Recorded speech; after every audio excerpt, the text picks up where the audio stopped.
welcome to another episode of All Elite with Keeks. We are doing the Revolution recap.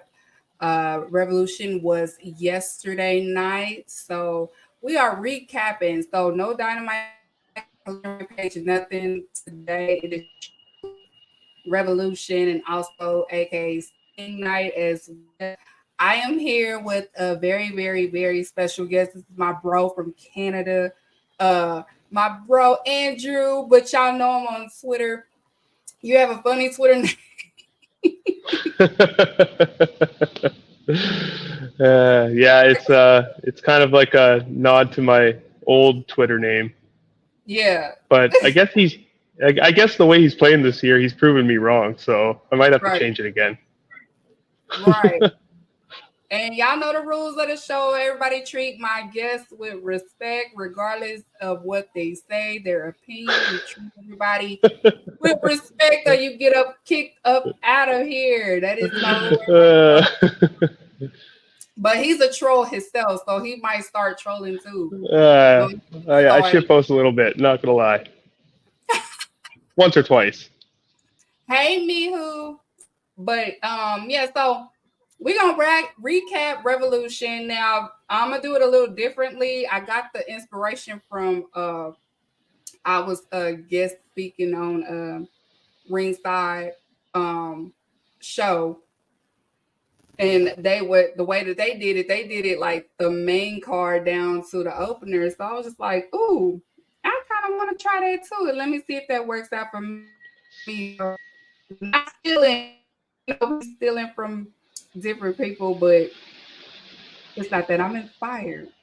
I'm inspired. I want to see if that works for me because I liked how it worked for them. It ran real smooth. So we're gonna try that same concept. So shout out to them. I was on the show. The episode is out on their platforms. Um Follow them. Y'all know I was on the show last week. So follow them. Shout out to them. Shout out to AO and all of them. Yo, love So those yeah. guys. Yes, they're really cool. They're cool people. They're No, fucking awesome. Not Recipes AO. It's a different one.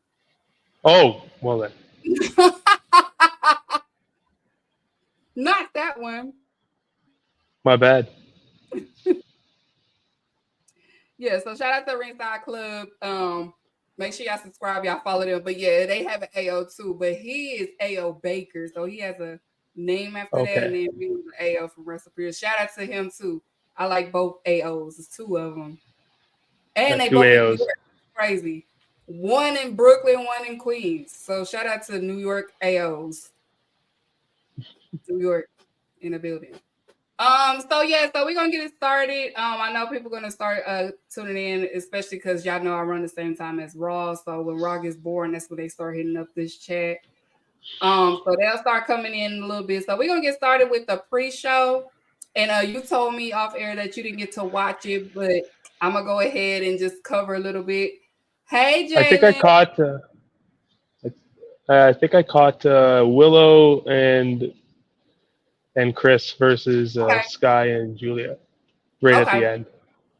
okay. So we're gonna get started with the first match. It was the Bang Bang Scissor Gang, of course, with Acclaim and Bullet Club Gold versus Jay Lethal, Jeff Jarrett, Willie Mack, and Private Party, and all with Isaiah Kennedy and Mark Quinn. I haven't seen whatever. He's still gonna be listening, but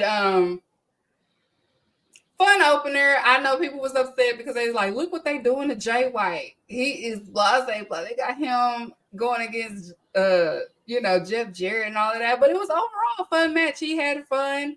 He was smiling. He was having a good time. He was having fun. Jay White is having fun. He was in Japan, and Japan is they have a strict schedule. So he's out here. He's having fun, and Max Caster messed up on his rhymes again. I think that's part of the new like gimmick now that he's fucking up on his raps. So we'll see how that goes. hmm But Jeff Jarrett doing his signature, his strut, and then everybody was doing it too with him, private party and all of that. It was really fun. It was a fun match for an opener. it is what it is. I know people are like they are upset that he is having fun, but yes, he's playing the long game because after that match, they end up taking the win. He cut a promo because he's been hearing all the talk and he's letting everybody know that he is still the catalyst and he has a score to settle at Big Business, which we will talk about a little bit later on. So, he was like, don't, just because I'm having fun, don't count me out. I'm just having fun. So if you mad at Jay White for having fun, I don't know what to tell you. He's having fun. He's smiling. He's having a good time, and he's enjoying it. Okay. All right. So after that, it was a little bit promo backstage with the best friends. Orange Cassidy was telling the best friends that he want his friends to stay behind. But what was interesting in that whole sequence was Trent Beretta and how he looked at Orange Cassidy. And I've been saying on this show, I feel like the tension between them don't start. The tension between those two is getting stronger. Like I don't know, something is there. Something is going to happen between the best friends. What do you think? No, that's what I've been gathering too. Like, I think they've been building up to that, and I didn't see it, but I read about it, and I saw a little clip of it.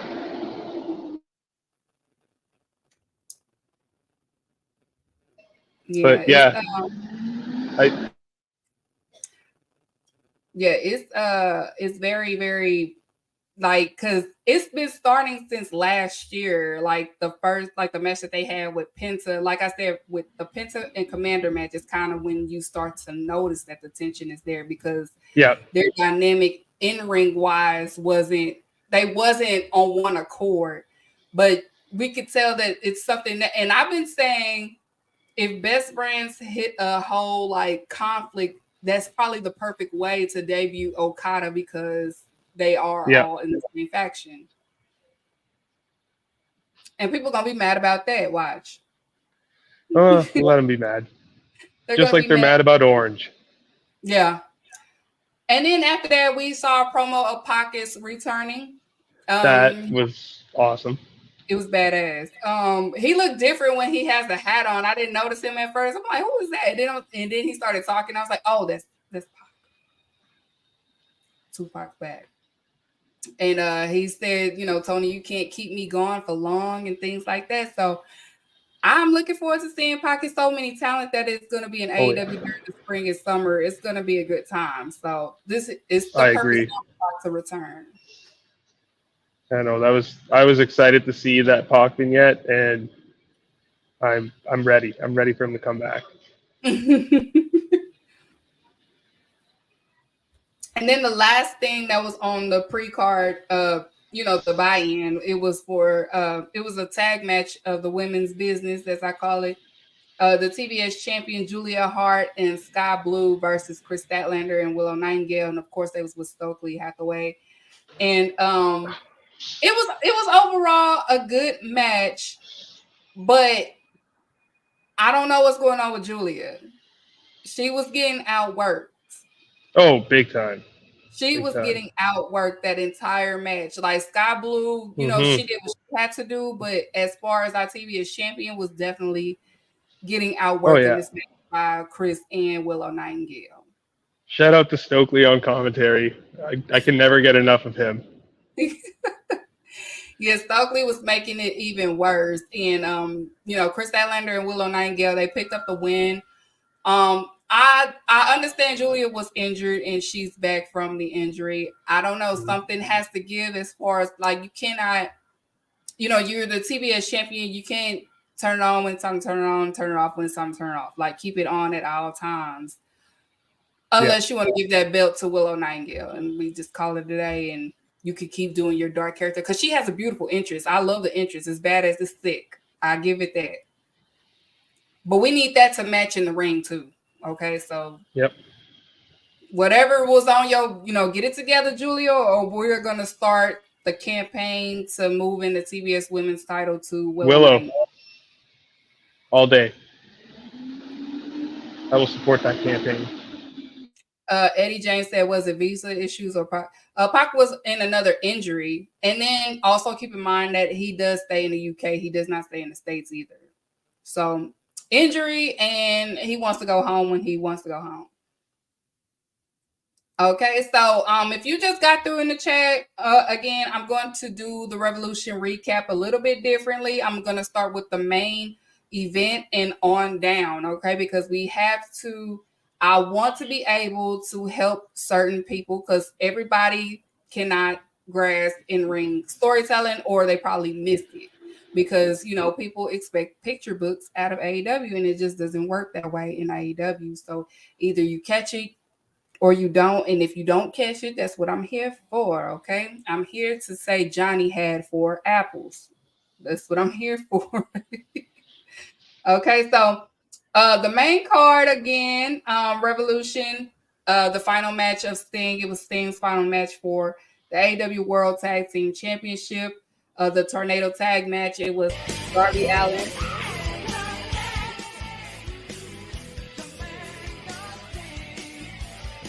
Yeah. Shout out to Sting. Darby Allin and the Icon Sting versus Young Bucks, Matthew and Nicholas Jackson. Gotta call them by their those thugs. No elite slander. We don't slander the Bucks. I forgot to call them thugs. I have a gimmick to uphold, so. So this tag team, the Tornado Tag match, it was a great match to send off Sting. I did enjoy it. It was very emotional. It was some spots there, but the most spot that everybody's been talking about all day today has been Mr. Darby Allin doing what he does best. Can you run the clip? Out of his Darby! For the love of God, what have we seen? Matthew pulled Nicholas out in the nick of time, and look at Darby's. Look at his back. Look at the cuts. Look at the blood, my God. That Darby Allin is something else. The discourse today was a lot. Everybody was acting fake concerned about Darby Allin. We're like, we have seen Darby Allin do some crazy shit for the past 5 years. It's the man that I've seen do a fucking coffin drop into a whole empty coffin. I'm like, that's not the worst. He did that on some wood. Like, wood and sugar glass is 2 different things. But that was a crazy spot. That was crazy. It was crazy. That was absolutely crazy, and like I just hope that a certain someone from Chicago can cry me a river. Shout out to the Jack Perry reassurance all through Revolution. Jacking it. The Jackins. Yeah, shout out to the Jackins. We up. We jacking off. We up. Hey, yo, that was crazy. Hey, yo, that was crazy. Yo, for real though. Yeah. Shout out to the Jackins. And also shout out to answer Eddie James. I don't have a clue how old they are. Maybe I will Google it. Maybe Google it for us and you tell us in the comments. Okay. I don't know. But I do know Buddy right here in the red that did the Wolfpack cosplay of his dad. Is he sure he don't want to wrestle? Because the Sting diver that he did the height was correct. It was amazing. I was like, yeah. Are you sure you don't want to wrestle? I mean, nepotism. Just think about it right now. Oh yeah, your daddy has a job for life. Right. Like you're in. Like there's no question. Right. Like exactly. And then shout out to the Bucks for super kicking Ric Flair. They got a pop, even though they was heels. They got a pop with that. That was so funny because people, like I will look the other way for that one. Why? I will allow it. One of them played college football at Kentucky. Yeah, it had. Was it the one that had the American gear on? I think it was him. That was like one of them. You could tell was obviously a football player. So, and then after the match, Sting ends up winning. He ends up going out undefeated. AEW did a really good job with AEW as far as Sting's retirement, like Sting's last run. I can give them that. They really did a great job because the last company, how they did him was kind of and AEW made up for that. So you appreciate the alternatives sometimes because for stuff like this. Wow. Who is the failure, Drew? You better not say Charlotte because that's not a failure. Yeah, no, honestly, like I cannot say enough about Sting's final run in AEW. Like his body of work has been incredible. I can't think of a time he was used incorrectly. They made him look strong the entire time, all the way to the end, with him no selling the Bucks like nonstop. Like just incredible stuff. Um, Honestly, and I said it earlier, you either go out a legend or you stick around long enough to become a parody of yourself. And Mm-hmm. Sting did the former, and a certain someone did the latter. Wow. We're not going to say who. Mm-mm. No, I think we all know, though. Yeah, we all know. Sting, we saw him jump off of crazy stuff. And shout out to all the younger wrestlers. Anybody that had a match against Sting, y'all did a great job protecting him when he did Yep. those crazy jumps. Absolutely. Big Bill, Young Bucks, who else had a match? Christian, like all of them did a great job protecting Sting, making sure that he, didn't land on his head crazy, didn't land on his neck. Powerhouse Hobbs, yeah, like all of them did a great job protecting Sting. So Sting had a great match last night, and I heard recently WWE Michael Cole had shout out Sting, and Pat McAfee said that it was a great match last night. So clearly he watched. So everybody watch. I mean, it's Sting. Everybody. If they didn't go, they tuned in. So shout out to Sting. He got his flowers that he so rightfully deserved. Look at that picture. Oh my god! Like the glass is like. Then, like, you just see blood just start, like, pouring out of the side of him, and you're like, oh, no. Yeah. It's like Darby. Jackson on that one, like, he's looking like, holy shit. It's just another day at the office for Darby Allin. Yes, El Fantasmo did, too. Yeah. Yes, they did. They definitely protected him, too. See, this is why photographers in sports are so important because they get to capture things like this. And who's to say, the AEW is already on year 5 and they'll have an extra 5 and going on. Like, we need our wrestling history and we have pictures. We was there. Shout out to the photographers. Shout out to the wrestling photographers that goes to these events and capture these moments. Like, look how far Darby Allin is. Like, he want to make sure he lands on this glass, and he lands perfectly on the glass. Crazy guy. He's crazy. Drew said his body is a weapon. Like, he wrestles like it is. A weapon. He really does. Yeah. Kind of like it's very similar to Dragunov. Yeah. Yeah. It's crazy. So I don't trust what Pat says. Okay, so moving on after that, and if you want to catch the last remarks that Sting said, it is on YouTube. They, because it was cut off mid speech because the time or whatever, but you can see the rest of it on YouTube, and all of the stars came out and congratulated him and things like that. You saw different people, even though they wasn't backstage, but they was ringside. You saw a lot of former Territory Days wrestlers. Lex Luthor, of course, was there. Ricky Steamboat was there. We saw Ricky Steamboat during the match. He got a lot of shout outs. He was trending. Sting was trending all day on Twitter or X yesterday, literally all day. Everybody was, sharing their moments, their pictures, and he's a good man, a good person, and that's what everyone should aspire to be, especially in wrestling. Like, we should all aspire to be good or do right by others. Because wrestling is so full of toxicity, like I always said, but then we have this one guy that is looked at as a superhero, and he is a superhero in the ring and outside the ring. So thank you again, Sting, for the years. Because of you, I was about to tag my older cousins at one time with a bag, and yeah, I got in trouble by my granny. So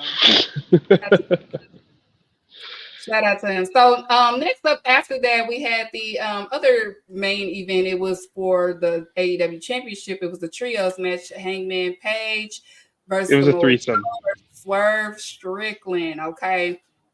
Now, this was a good match, and I kept saying Adam Page is going to make sure Swerve don't win. And it was overall a good match. Like, you saw, Swerve was getting the upper hand on both Samoa Joe and Hangman Page. Samoa Joe, again, was wrestling like Samoa Joe. When his irritation kicks in, he becomes real ruthless. Hangman Page just lost his mind through the whole match. Like, he's not focusing on Samoa Joe. He's unhinged. Yes, he's unhinged right now. So he wasn't, like, we didn't see usual Hangman Page. We saw a lunatic out there in the ring. No, we saw the Hangman. It's almost like we saw ROH Hangman a little bit. That's what I'm saying. Like Bullet Club Hangman when they were like just shitty heels. Mm-hmm. Hangman Pardon is my the real language. And so Samoa Joe, he ends up retaining. And like I said, they protecting Swerve. He didn't get pinned at all. Hangman, he taps out. And we know Hangman, it takes a lot. He did that on purpose. He purposely tapped out. Like, he knew Swerve was coming, and Swerve had it, and he just wouldn't let him have it. In the corner of it, like, he saw Swerve in the corner of his eye. And he just started tapping. Oh yeah, he would not. Yeah. So I guess they started the double turn last week, and they completed it this week. Right. And to the AEW girlies, because we love us some Hangman. To be fair, Hangman is not entirely wrong in this whole situation because, again, Swerve did break into his house. He did try, he did do some stuff to drive Hangman to get to this point. And now Hangman is part of this point. And then Swerve is trying to, kind of mind mess with him, like, you're in the wrong, I'm in the right, when the whole time it was like, Swerve, you was in the wrong, and Hangman is just reacting. And he did drink his blood, so they obsessed with each other. It's crazy. Oh yeah. And also, as a father, I totally get where Hangman is coming from, because if a man did that to my infant child, I would probably be pretty unhinged like Hangman as well. Mm-hmm. I respect that kind of petty hate. Yeah, that was funny. Because Swerve was this close of breaking that up, and then Hangman sees him and just nah. Nobody. I saw that. I'm not winning. Oh man, I was booing the TV, but at the same time, I was like, I still respect it. Right. But like I said, I knew Samoa Joe was going to retain. It's still too early to take that belt off of him. Because we're in the Samoa Joe era. And and I always say, whoever has the championship, that is the tone of what AEW is. And we're in the tone of violence, chaos. People want their ones back. We're in vengeful. It's very vengeful since Samoa Joe has been champion. It's been, in the mid card and also the top card and the top star. So that's the era that we're in. I think he's having it up until probably Double or Nothing. That's what I'm giving it. Yo, you got to ride with Joe. Yeah, you got to. So then after that, let's see. After that, I have my notes. After that, it was the AEW Women's. Wait, hold on. I'm skipping one. No, No, I'm right. it was Osprey, Yeah, it was Osprey and my Cinnabon. Kesha. My Cinnabon guide. It was now. I say this is one of my favorite matches that happened yesterday. Like if you're not an AEW fan, or if you are and you're into wrestling, I'm telling you, Will Ospreay, and this is their first time wrestling against each other. If I'm not, if this was their first time in that chemistry. I believe so. Sakushka was amazing. Will Ospreay is amazing. These two are definitely the future of wrestling. Yeah. I feel like, Takushka, where you find this man is phenomenal. Every time I see him, and it's like he gets better and better each time. And Will Ospreay, he looks like young Kenny Omega out there. Like curly hair Kenny, like the blonde hair Kenny, like down to his neck Kenny when he was still wearing the trunks. That's what he looked like out there. Great match. It was beautiful. Beautiful. Yeah. Oh. Yeah. Honestly, like that match was the match of the night. Yeah. Like by far. And it was incredible start to finish. They were like literally hitting each other hard. They were like matching each other. And Takeshita, like you can't understate how good he is, because you watch, like he's just so crisp. Yes. And like he's so smooth, and like he's really that good. And I was saying to my friend that I think this is going to be a future world title feud in this company. Yes. Like they're both incredible. Yes. These two define what they say. You got to be elite in all elite wrestling. Yes. Right. They went out there and they did that. You have to be, if you don't got that elite in you in AEW, you just not it. That's why we, when people be like, why y'all happy such and such, because they didn't have that elite in them. Like, be free. You didn't have that elite in you. But you sorry, you continue. No, you go ahead. I was gonna say, like, another like thing about that is, like, I saw the other day Lance Archer had a very good take on, like, it doesn't matter. He doesn't need to be on TV every week. He knows that when he comes on TV, he's the Murder Hawk monster, and he could beat anybody at any point. And we all believe that. And that's what being all elite is, because sometimes they gotta do some other shit that's right now like cooking more, but like it doesn't mean you can't come on and just be on just like that. Right, because if I'm not mistaken, he said in the press that he is still residing in UK. He's not moving to the States. So if we don't see him every single week, I mean, he has a lady he goes back home to, and plus he likes being in the UK. You don't want to force people to live in a country they don't want to live at, but at the end of the day, he got money to make too. So be surprised, like he probably gonna be like Pac, but Pac was kind of, I don't want to call him injury prone, but he has those injuries from time to time. So it'll probably be that same schedule. Like we'll see a lot of Will Ospreay during like the spring, summer, and then around the fall, that's when he's out, and then he'll come back, something like that. So don't be feeling away if he's not there like you want him to be. And then also, like I had said with this match, now we are all irritated with Don Callis. Okay, I get it. Don Callis he was entertaining though when he was commentating this match. When he was commentating the match, though, I can't lie on that. He usually is. Yes, he was funny. He was just like, because the crowd was like, Will Ospreay. He's like, Takashka, Will Ospreay. Yes, girl, you hear the crowd? They're riding up for both people, and I'm just like, no, they're not. Okay, whatever. But we know this is possibly leading to a conflict between Kyle Fletcher and Will Ospreay. Absolutely. they're on one accord right now. But if you don't know, Kyle Fletcher is just as good as Will Ospreay. They're both young, especially Kyle Fletcher. He's young. So it's going to be conflict in Aussie Open because I feel like Kyle Fletcher is going to be more consumed with Don Callis. Like he wants to be a man of his own. Yeah. No, And they're absolutely. on Wednesday.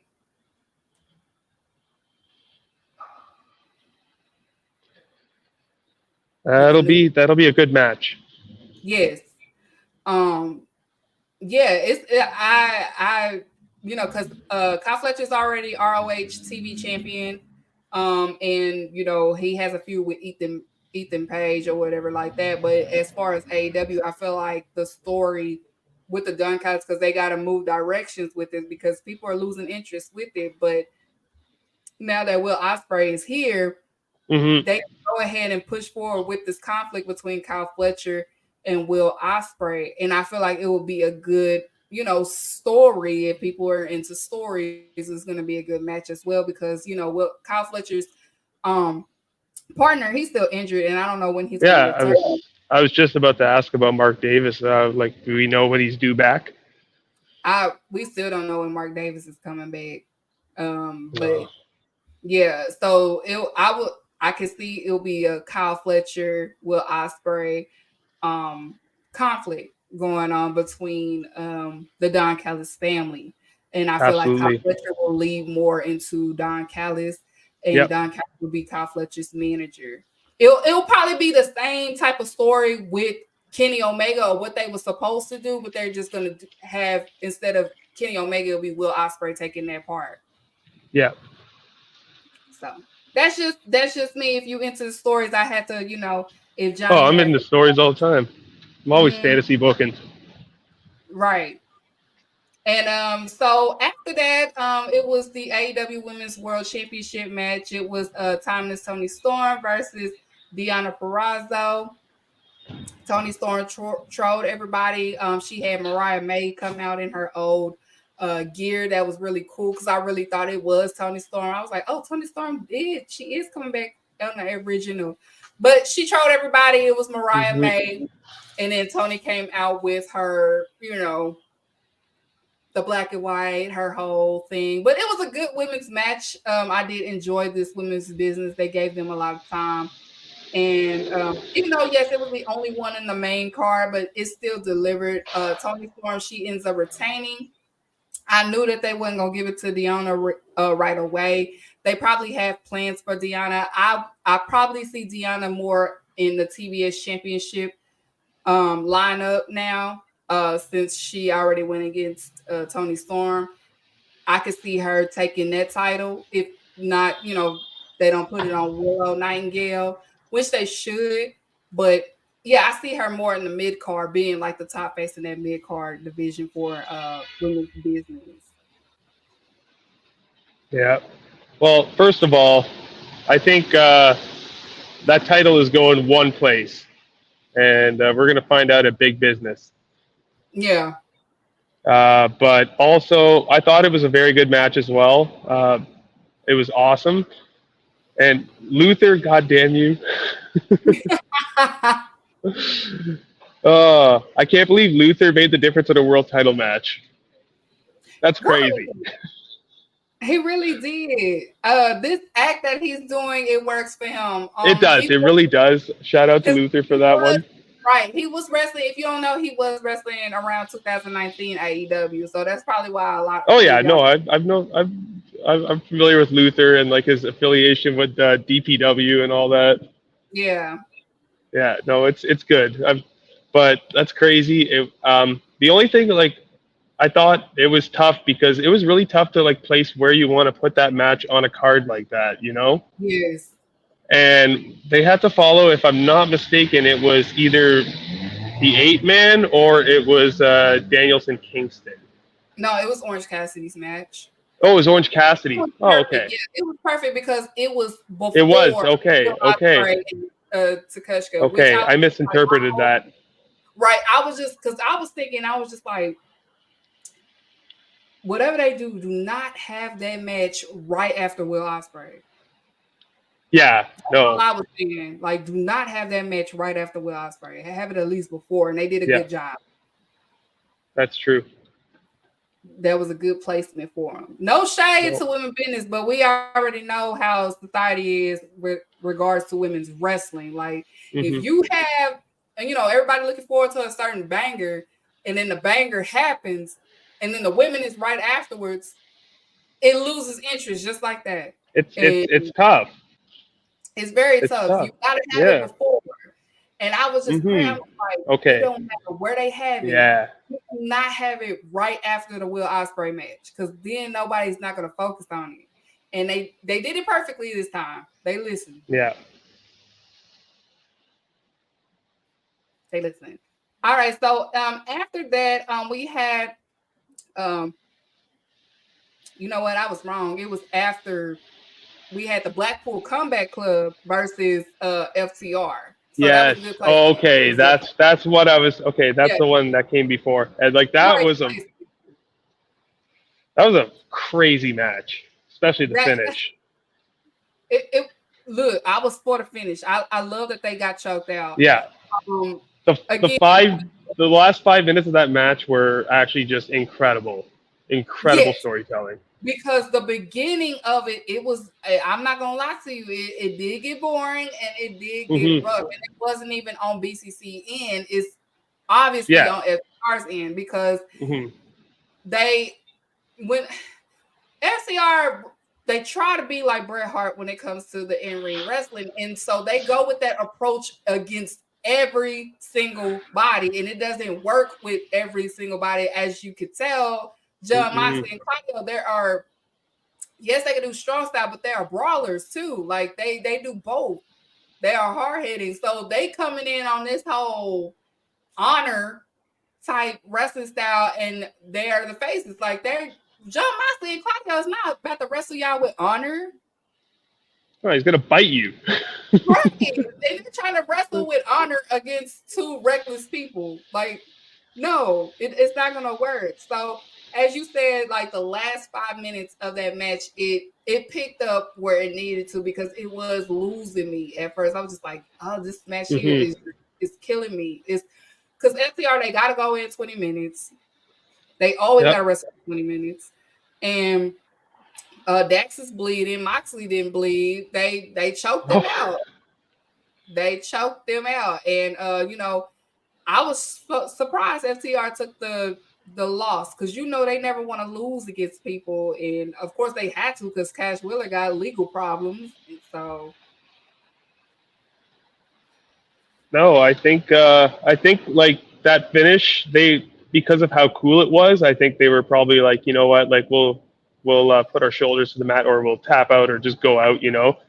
And because like there was so many sequences where like they hit the big rig and I thought that was it, mhm. and then obviously that got broken up, and then when Moxley had the bulldog choke in, like after they changed finishers, reversing, and Moxley had the bulldog choke in, and you saw Cash coming in, and just when you thought he was going to get there, like Big Swiss comes in and slaps him on and pulls him away just masterfully. Like there's another guy who's just incredible all around. Like he's just so crisp and so smooth.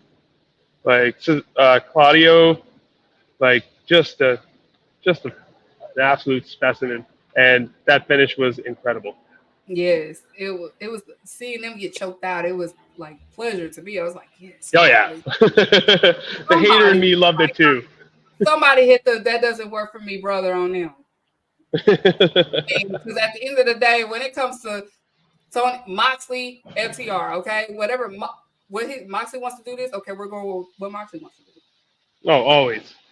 Always. So shout out to BCC. We'll see where it takes off from here, but I feel like they'll be part of the tag team division. Because we do have that tag team tournament coming up. They didn't say if it will be 8-man or 16 tag, but I feel like they're gonna be in that tournament. Oh, yeah. Maybe BCC gets some tag team gold. I would love to see that, especially those two. Yeah. Or they could like freebird it between like the three of them or four of them. Mm-hmm. I wouldn't hate that at all if they just like defended it as a faction. or they did that with the trios, either or. Like, I think they need to get either like tag team or trios gold. Yeah, because It'd we be a don't lot know. of fun. Because Willer Yuta is still out on an injury, so we don't know Yep. when he's back. So far we have Danielson, Claudio, and Moxley. But you never That know. would be a great trios. Right, and you never know because Danielson been hinting that he wants Daniel Garcia, so maybe that is something too. They end up shipping off Willer I to get need Daniel it. Garcia. I need it. And then Willer has no choice but to go back to the best friends. Dun, dun, dun, dun, dun, dun, dun. Yeah. Okay, so after that, speaking of best friends, we had the AEW International Championship match. It was Orange Cassidy versus Roderick Strong. And like I said earlier, Orange Cassidy asked the best friends to stay back. During this match, Roderick Strong was working Orange Cassidy's back. Oh, pause. Like he Yo, was pause. Yo. he was Someone- Yo, that was crazy. Yeah, that was crazy. back was getting blown out. Yo, they were saying he was getting back shots. Like, that's crazy. He was taking mad back shots. Yo.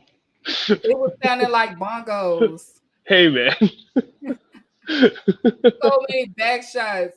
Tiger Style got My Neck, My Back for Roderick Strong highlight video. That is the funniest thing I ever seen. It's just like my neck, my back. But we have a new AEW International Champion. It is Roderick Strong. Good call on that. Nothing against Orange Cassidy. We still love him. It's time for shout out Orange. Something different for him, which I feel like it's starting with the Trent and the best friends. And then after the match, we had Kyle O'Reilly coming in looking like Wolverine. Rah! Big. I don't know what he whispered in Roderick Strong's ear, but he whispered something and he ends up leaving. So Kyle O'Reilly has returned to AEW. Let's get the party started. We are so back, first of all. Right.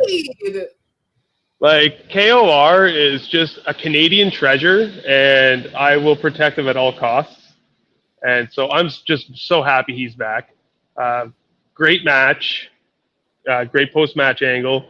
Also, like you said, like definitely the right call to put it on Roddy. Like Orange, like I've been like on that Orange, like basically like Stan Club for a while. And I've been talking, that man is one of the best wrestlers on the planet in the last like calendar year. Yeah. Like the amount he's defended that title. And it was like not a bad match once. So shout out Orange. Yes, Orange is, like I've always said, Orange Cassidy is one of the best in-ring storytellers there is in modern day wrestling. Absolutely. You have to understand in-ring wrestling. Like the in-ring wrestling that he was doing in this match with his back injury, and you could tell he was getting defeated. You could tell, like you could feel Orange Cassidy's emotion as he wrestled. That is good in-ring storyteller. Mm-hmm. He's not going to say much. He's one of the best.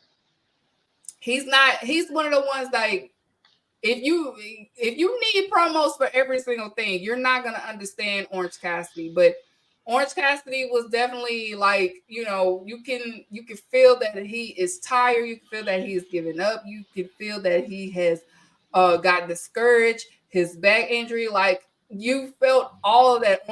Roderick Strong was getting the upper hand each time with Orange Cassidy, and you can see how defeated Orange Cassidy was in this match. So it's going to be very interesting to see how best friends play out now, because it is conflict between him and Trent Beretta, and also you could tell Rocky Romero is getting a little bit irritated, and we'll see. And it's the perfect way to debut Okada into the mix. Yep.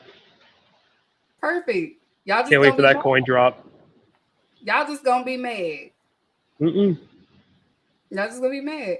And then after that match, it was the All-Star 8-man scramble match. the big meaty meets. It was supposed to be for the AEW girlies, but people had to be added on to it. And he said people was injured, but we like the people that you had on the card is not injured. Just say Jericho wanted to be part of it, so we can be like, okay, bro. Just say that, bro. But now it wasn't too bad. It was just one of those matches. It was just like, okay, it was fun. It was better than what we thought it would be. Shout out to Magnus from CMLL. He did a pretty good job. The person to me, in my opinion, that stood out the most in this match was Lance Archer and also Brian Cage. Those two really stood out the most in this match. Hook did a little something.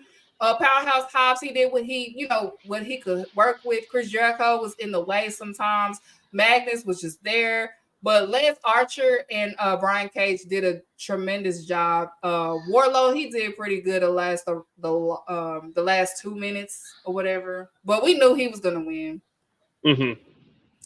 So we're getting Warlow versus Samoa Joe feud going. Oh, yeah. A little War Joe action. Yeah, War Joe. This, I'm going to say, was one of my favorite matches of the night because I thought it was so much fun. It was just an absolute, chaotic spot fest, but in, the most delightful way possible. You had the whole, meat running the ropes, and then you had, all the smaller guys running the ropes after. And also, shout out to the Jericho Magnus double lion salt spot. That was well executed. I just thought it was a lot of fun, but like you said, no question, Wardlow was winning that match. He has been cutting those promos. He's getting a little bit better too with doing that. So it'll be interesting to see where he goes with this. I like him with the Undisputed Kingdom a lot, and I think that could benefit him going forward. And I'm curious to see where that goes. And also, like you said, Lance Archer and Brian Cage, absolutely, they stood out the most. I'm always impressed with Lance Archer, and it's like I was saying before, he doesn't need to be there all the time because he knows when he shows up, he's believable to be one of the guys, and he was incredible. If you miss when he was that guy, y'all probably 10, 15 years too late, okay? He's been at this thing for a long time, and he said recently he's just comfortable with what he's doing. He's working. He gets to work his schedule. He doesn't have to wrestle so much because he was in Japan. So he's just chilling. He's there to beat people up. What you need me to do? Okay. But if I would like to see Lance Archer, and I loved when he was paired up with the Righteous because it works. Hey, Lyric, I love when he paired with them. So do something with them or something. It don't they don't have to be a trio champion. Just make them a little faction like that. Just make them his boys or something like that. You can put Lance Archer still in the storyline or something like that, and he doesn't have to necessarily have the gold because he's still going to be him regardless. So, and Dante Martin did a bad spot. They called it the top. A couple of them. Yeah, he did. Yeah, Dante, I don't know what was going on with you, bro, but I don't know. I got scared. Yeah. But they called what he did over the rope the top dollar. They called that the top dollar when he whatever. Yeah, I don't know what that was. Bro, this ain't you. Oh. Here's the I'm not gonna beat nobody up. My back be hurting. Yeah, so yo, beat up King of the North for me, will you? Yeah, I think he was going absolutely too fast. He was getting a little bit excited or something. I think he had to remember that you're not in this match with a bunch of high flyers. I was literally saying sometimes you got to slow it down. Right. The only high flyer that was there was Magnus, and he was barely doing it because he could read. He was just like, these people can't do what I do, so I'll do a little bit. And then Hook, Hook did a good job trying to save Dante. Yeah. Yep. Hook ran in that last minute oh, bro. You know, he Shout was out like, Hook though. right. Hook was like, oh shit, bro. That was crazy. Yeah, I hate to see it. It's okay, Dante. It happens to Yo, the best people. You know, you fucked up one time. It was just once. It's okay. It's yeah, not the end of the he's still world. sick. Still big Yeah, Dante fan. yeah. Just I guess next time just jump a little higher because that's what Yeah. it was. I don't know if he tripped over something. I don't know what that was. I'm just like, that's not. He usually Yeah. jump highest, I saw the foot hit the ropes and I was like, oh no. right? I was like, oh no. Not But they caught him. They caught him. not like this. Not like this, as JR was saying. They caught him though, so it was good. I was like, whew. And then he did it again. But yeah, no. Just yeah, he gets a pass. He gets a pass inside, but I was laughing at Hook because Hook did run like, oh shit, bro. I was just worried. That's all. Yeah. Well, as soon as like the toe hit the rope, I was like, oh, it's about to go bad. Yeah. But shout out to Brian. Okay, and after that that happened, it was the Continental Crown Championship match. It was Eddie Kingston versus the American Dragon, Bryan Danielson. Very, very it was a heated match from beginning to end. So much chops. It was Many incredible. chops, so much chops. Like Danielson chest was red. Eddie Kingston was just on his crazy shit. Bryan Danielson is 0 for 3 at Revolution. He is on a getting defeated streak when it comes to Revolution. Revolution is not on Danielson's side for some reason. He's just Gage is not going to like that. I'm just saying. Danielson has been not hitting the ball out of the park at Revolution. He has been taking L's at Revolution. He did it last year. He did it the year before. So I don't know. But shout out to I don't know, bro. But shout out to Eddie Kingston with the win, and he finally shook his hand at the end. So it's interesting to see how Bryan Danielson and Eddie Kingston will end up being. I don't know if Claudio will like that. I thought that was a fantastic match and a very good piece of storytelling as well from like start to finish. And like Eddie proved that like, you know, he can hang, like he can go toe to toe with the best. And like I can't say this enough, and I know a lot of people agree, like Eddie Kingston is probably one of the most relatable like wrestlers, superstars like on the planet. And like it's really hard to root against him. And to see him like get this big win and to like be in this spot right now, like it's just been amazing. And you can tell how much he loves it and how much he's enjoying it.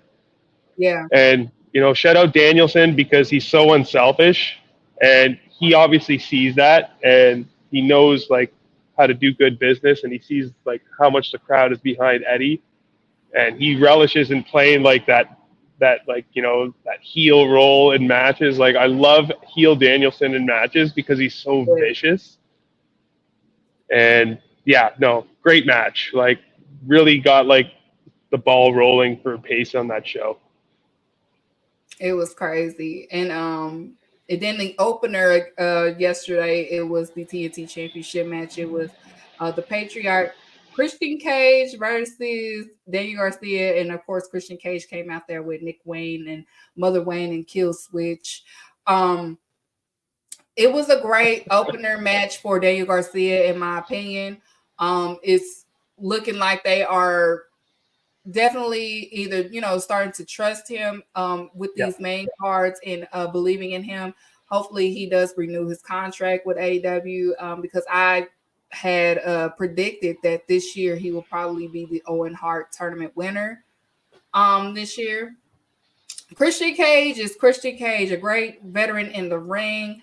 You can tell that he was when Christian Cage wrestles like a younger talent. You can see how, you know, he's in teaching mode when he wrestles the younger. You know, he makes sure that, you know, he's at certain spots where he needs to be. He makes sure, you know, that they are good, that they are protected. Like he makes sure it's a song and dance with the younger talent. He puts over the younger talent in a really good way. Even though he took the win on a cheat, but it still made Daniel Garcia looks great, looks strong, looks defiant, still looks the same from when he did the tournament.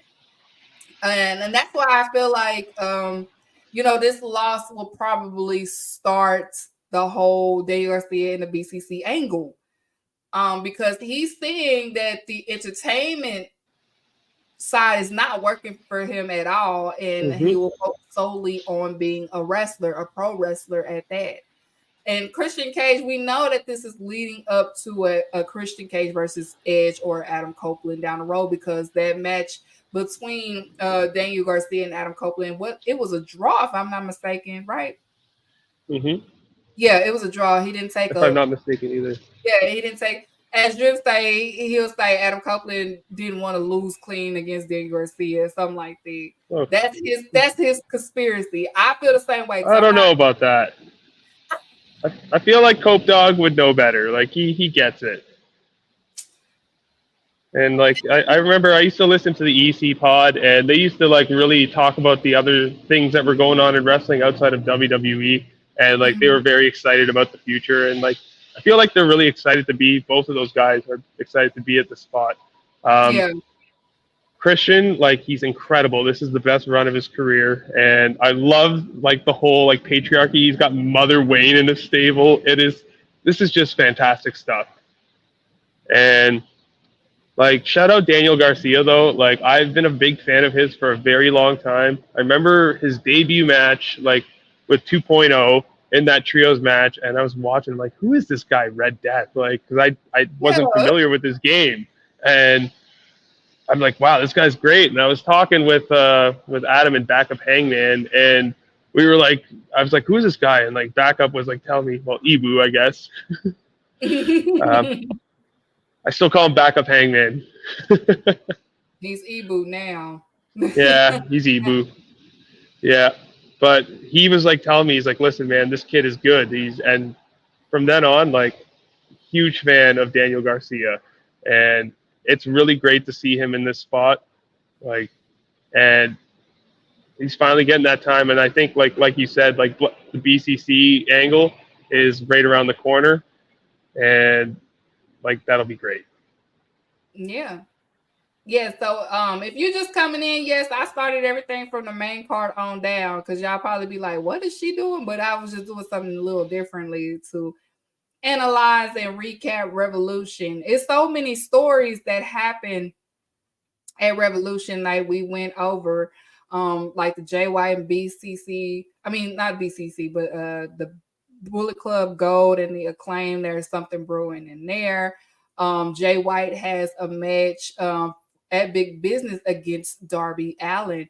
So I'm looking forward to seeing a Darby Allin without Sting, because will Darby start being a little bit in despair, or is he going to be the pillar he once was before Sting came to AEW? So that will definitely be interesting on both parts, because Jay White, he's heard talk, he's hearing all the online discourse in regards to him.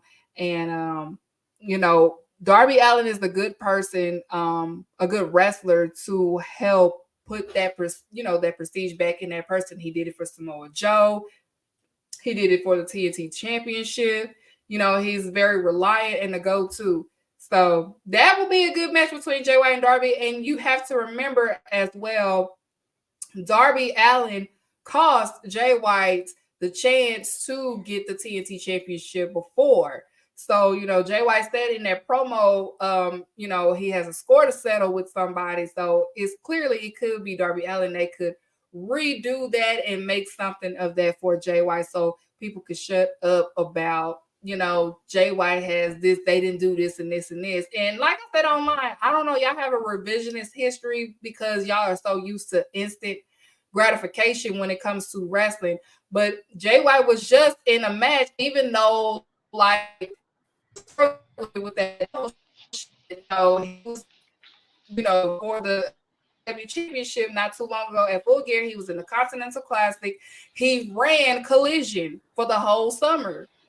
So We're not just gonna act like Jay White has been underused the entire time, because he's not. Obviously, he wasn't last year. Y'all just want things to happen instantly all the time, and that's not how it works, especially with a great wrestling product. Sometimes you got to be on the main card sometimes, and then sometimes we need the top stars on the mid card sometimes. That's just how wrestling works. If you are a fan of, and everybody results back into Ruthless Aggression era or result back to WrestleMania 17, that's why Wrestle 17 cooked the way it did, because Paul Heyman so well, because you still need sometimes the top stars to be in that mid card to make the mid card what it is, so we can enjoy it. Do y'all go to these wrestling papers? The reason why y'all people always say now WWE pay-per-views are boring, because they don't put the same emphasis on the mid card as they do the top card, and you do not want that. You want to make sure everything is about balance. So it's going to be about balance. And if you do not understand that, if you cannot get that concept in your mind that Jay White has a duty to be done, because if a top star cannot do it in the mid card, you cannot call him a top star. That's just plain and simple. Period. If my champion don't know how to be an intercontinental champion, like we just celebrated Sting. Sting was one of those guys that understood that knew that, and had to do that, because that is part of your duty as a top star. Hey, Sting, we need you in this, this feud with this person. Okay, cool. And it helped that person, and it also make the story interesting to where you want to watch the entire thing. Hey, real quick. When's the last time that other guy went for the Intercontinental Championship? Exactly. And he had, like I said, he was in Japan. He wants to chill out. Let him chill his body out. If y'all want to act like y'all concerned over the wrestlers, act like y'all concerned over the wrestlers. Like Darby Allin about to get back into a match after we just seen him do that stupid, crazy spot. Let Jay White work. It was a point. If you were AEW Day One, it was a point where Adam Page was in the mid card. Like he literally had the tag team titles. Kenny was in the mid card. Right. He had a feud with Brian Cage. He literally had a feud with the Taz, like the Taz faction. Yeah. Like these people, Orange Cassidy was mid card. Like some Kenny Omega was in the time Kenny Omega was wrestling scrubs. Yes. Kenny Omega, Young Bucks was wrestling scrubs. Everybody was wrestling scrubs. And that was around the time Cody was acting like Cody was the man of AEW, while the people that we wanted to be the man was wrestling scrubs. Yep. Y'all gotta let the chefs cook. Jay White gonna get his time, but let him do his duties first. I promise you, once he get back in that main card conversation, then everybody gonna, I'm gonna be like, I remember a lot of y'all was saying this and this and this and this. Like literally, Swerve Strickland was a cruiserweight. You know what I'm saying? Like you have to have a balance. You have to know how to. I mean, Moxley did it too. Moxley was in the mid card. Everybody was in the mid card. Even Jericho. Yep. They all work the mid card because they understand to make good television, it needs to be good top to bottom, and it doesn't matter. Sometimes there's not enough room in the main event scene for extra stories, and you're better suited to go in the mid card because at least you'll be able to tell a good story and develop your character even further and gain your fan base. Like that's how you get over, by being versatile. Moxley is there right? Exactly. Moxley is there right now. Yeah. That's what I mean. Like he's doing tag matches against FTR. Like there can only be one where if we had it our way, yes, I would love to see this and this and this. But you have to, it's called a rotation for a reason. Everybody next man up. Wrestling is teamwork. Next man up. You have to learn how to be a lettuce and tomato sometime and not the meat. Like you have to learn to do that. Jay White has no problem doing that. Jay White came from ROH. He came from these places. What you think they had him doing when he was at Impact? I feel like none of these day ones like care about that because that's what their whole career has been because they never started off at the Fed. They were You with know? us in the trenches. They wasn't. They was not with us in the day one stuff. They did not see. Like literally, Jay White was in Impact doing what? Yeah. Hanging out with Doing Chris the Bay. same thing that y'all crying about right now. No, man. Jay White's where he needs to be right now because it's a very deep roster, very deep main event scene, and he knows that at some point he's going to get rotated in if he keeps up the good work he's doing right now. He's been getting over with like people who weren't familiar with this game before, and like you just got to give it time. You got to be patient and let it play out. Like literally, Chris Statlander is doing mid-card stuff. Like, who else we seen do? Shoot, Darby Allin had to do some mid-card stuff.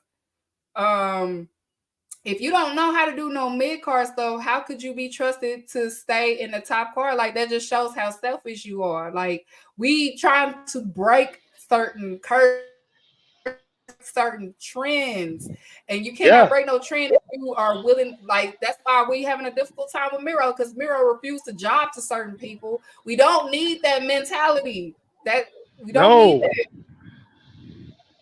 No, get that shit out of here. Like, it's always next man up with AEW, and everyone's on the same team because they're trying to grow this company. And, like, the people who are on board with that are what make it so much better. Mm-hmm. And it's the people who just refuse to get on board, especially a certain somebody from Chicago. Like, he just completely shat on the culture and really ruined the vibes for a long time. And it took some time for them to finally start cooking again and, like, get back where they needed to be. Yeah.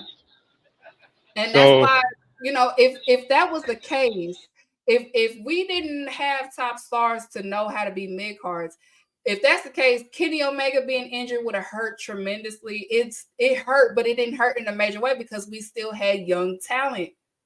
Okay, Kenny Omega's out. Guess who can fill this? Will Ospreay. Young Bucks barely in here. Okay, that's why they're trying to build Private Party and Top Flight as this next tag team rivalry. So that way you don't have to always rely on the FTRs and all these other people. They're trying to build these young. It's about building these young stars. Ricky Starks can go, Malachi can go, Miro can go. Yep. If you don't want to be there, it's time for you to go. Y'all, like That's it. Go hang out with Cody and finish the story.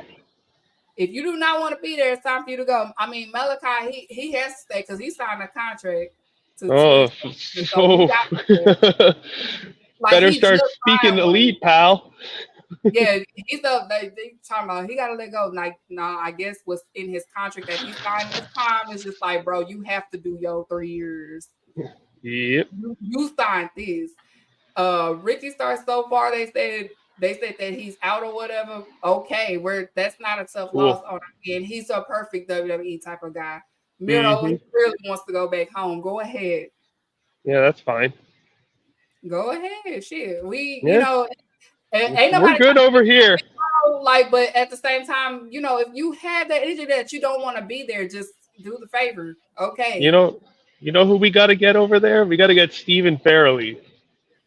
That man needs to leave, and I'd like to see at least like one tag match with Cesaro. Oh, sorry, not Cesaro, Claudio. Mm-hmm. I would love to see Stephen Farrelly, but I don't know. That's kind of like a pipe dream right now. I think he'd be a good fit to kind of finish up and have a few good matches.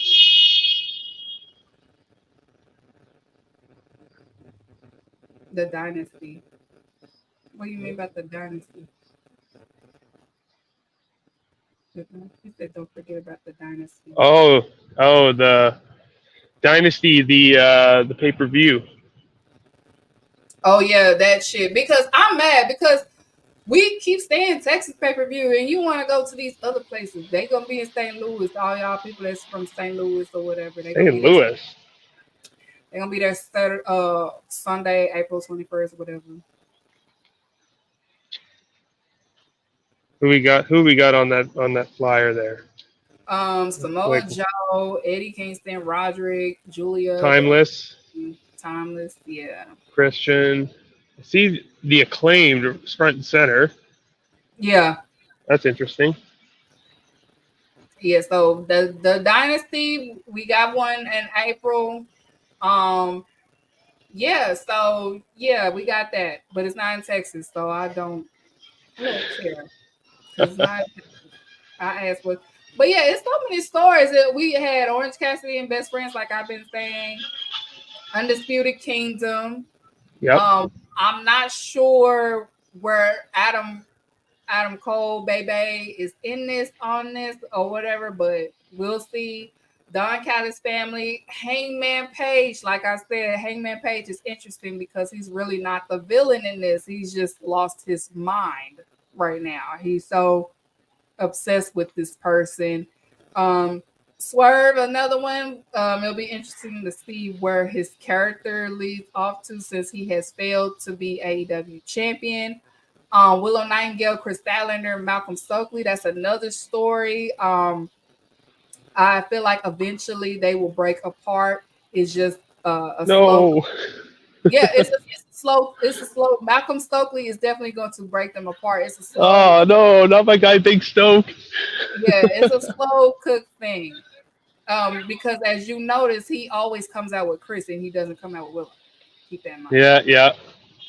And then, of course, Darby Allin. We'll see how, Sting leaving will impact Darby. I feel like it's going to be something with that. So it is some good stories going on to all the people that are into stories, that don't understand the stories, or, you're not able to keep up because everything is so fast paced when it comes to AEW, especially because they do a lot of their stories in ring than they do outside the ring.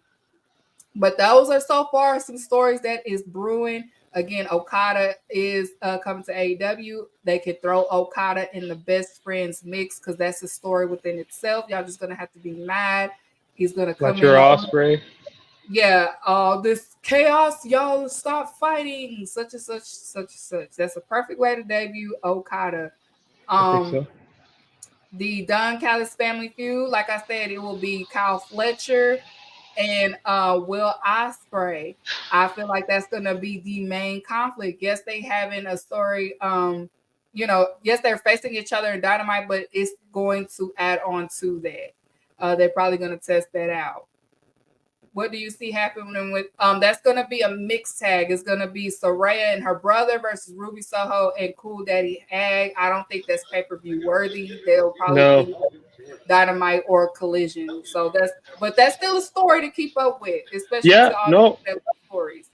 I think they did a good job with the Ruby and Cool Hand kind of like love story. Like they're doing it very tastefully, and it's almost like very cute and endearing. To see them like kind of come together, like they make it seem like it's like real genuine feelings. Yeah. But it's real. Yeah. Yeah, that's I didn't know that until I saw it. I'm like, oh, they together. Oh, okay, that's cute. That's a cute little couple. Like when she came up and tugged his jacket and said, like, pick me up next week, Cool Hand. Yeah. But yeah, Eddie, I don't think that's pay-per-view worthy. No. I think it will be either on Dynamite Collision, like their final. Is Soraya brother good? I've seen a few of his matches when he was in ROH. He's not bad. I see the potential. The potential is there. It's definitely there. But yeah, he's very solid. He's not bad, and he's not Ospreay level good. He's good, but it's adjustable. But I do see potential in him. But yeah, so that is the Revolution recap. Did you have a favorite match on the Revolution card before we get out of here? Yep. Obviously, Ospreay Takeshita. Like that match was incredible. Might be a match of the year candidate. Mm-hmm. It was incredible. Like both guys like came in and they wanted to like put a stamp and like show what they were about. Like their first time together, their first big match, and wow, did it ever deliver? Like Takeshita is every bit as good as they say he is, and Yeah. Osprey we already knew. But yeah, this was the best match. Special shout out to the 8-man match. Like that was just so much fun. I think that was the match I had the most fun watching, just because of how hilarious and chaotic it was. Because wrestling, you're not supposed to take it too seriously sometimes, and it's really cool when they have fun with it like that. Yeah, I am a firm believer in make sure you have fun, and that definitely was a fun match. Mine is of course, it was Will Ospreay and Takeshita. I love that match. I had rewatched it today at work, but also a special match was of course Sting's final match for the AEW Yes. World Tag Team Yes. Championship. Darby Allin and Sting versus Young Bucks. This is why, again, Sting chose the Young Bucks to have his last match with. As you can see, Young Bucks did a great job with the counters. They're entertaining. They were being heels. They protected, Darby. They protected Sting. And it was very enjoyable. It didn't go too long. And of course, it was extras that happened, but it was part of the story. It was meaningful to the match. They super kicked Ric Flair. They did attack Ricky Steamboat and things like that. So Yeah. definitely a great match. And then the Sons was involved. They both did the Yeah. Stinger Strikers, and they dressed as their father. And he deserved to send off right. The thank you Sting cheers from the crowd and everything like that. So Thank you, Sting. they should progress some stories on Rampage instead of random matches. Actually, they do. They have been doing that. You Yep. just have to make sure you pay attention. Yeah. If you missed one Rampage episode, that's just on you. But they have Yeah. been doing that on Rampage as well as Collision, and also random matches is what makes AEW AEW. Everything doesn't have to make sense. Sometimes they do these matches just to see, okay, they work really good together, so we're going to make a storyline out of that. That's what wrestling is about. That's the territory days of booking, if you don't know your wrestling history. That's why I love Tony, because sometimes he's just like, you know what, I'm gonna let them cook tonight and see what they do. Mm-hmm.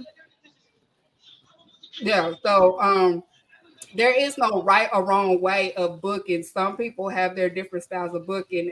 But if you're from the South, you should know that is the Southern way of booking. Sometimes they randomly put people together, and then if they like how that match turned out, then expect to see a storyline out of it. You don't know how certain people interact in the match if they just don't have matches together. That was the whole point of AEW, is of one big fantasy booking of what we always want to see certain stars face each other. That has been like the seed, if you were day one, because that's how it's always been. We in 2021 AEW now. Yeah. Then you know that. No shade to you, Nudie, but you can't say things like that if you ain't tuning in every Friday, because they have been doing that for the past 4 years. No, since Rampage kind of started. Some stories made sense, some of them didn't, but you can't say that they didn't do that, because that's what they've been doing at Rampage. That's what made people kind of upset. Like, Rampage is this and this and this. I don't want to see a bunch of promos and stuff like that. Yeah. All right, so before we get out of here, you got any shout outs, Andrew? Where can the people find you on Twitter, or Yeah. So you can find me at Corpse of Kawhi on Twitter. I shitpost a lot, and I'm always in favor of Creed and all kinds of other seedy stuff. But if that's your thing, like, I'm a good follow. Shout out to the gay chat, Adam and Gage. Like, those are my guys. Like, always good time. And shout out my girl Jenna, my girl Jenny. Like, funny stuff. There's a lot more I can shout out. Oh, King of the North was in here, that guy. But yeah, no, like, shout out to everyone who like rocks with me all the time. There's a lot to name, but you guys are great. And shout out to you, Keeks, for having me on here. Really appreciate it so much. Sorry about the noise, and but I've had so much fun, and you're one of the best out here. So thank you once again, and thanks for putting up with me. Of course, you, my brother from Canada. No, you know. Yeah. So, oh, dude, no, it's not. Okay, the dude right here just said the Brian Cage one was on there. Like you just but I like the pop. Yeah, you gotta just catch the promos. Like people like promos, you gotta catch the promos. Like it's not Yep. going to be a storybook like you want it to be. Like they're gonna say that quick 1-2, and whatever that quick 1-2 is part of the story. If you catch it, you catch it. If you didn't catch it, that's what I'm here for. Okay. But yeah, it's been more than just the Ruby. It's been that, the hook, that's why the private party and the top flight, because they trying to make them a whole thing. But it's been different things, especially Orange Cassidy. Like Orange Cassidy's stories is most of the time built off on Rampage. Okay, so you just gotta catch it. Yep. All right, so before I get out of here, y'all be safe. Thank you for tuning in. On Revolution, Dynamite should be really good. They start off with a new logo, they new look for AEW. I saw like the Dynamite logo is back the colorful like it once was in 2019. It was given 2019, 2021 at the same time, and I like it so far. So make sure y'all tune in on Wednesday on Dynamite, Saturday for Collision. Oh, I'm sorry, Friday for Rampage. Make sure you catch Rampage. And tune into the show every week. It is Women's History Month. This month, make sure you treat a woman that's in content or a woman wrestler or whatever, any type of woman. Show them, respect. If you don't like them, that's fine. Keep it cute in the playground.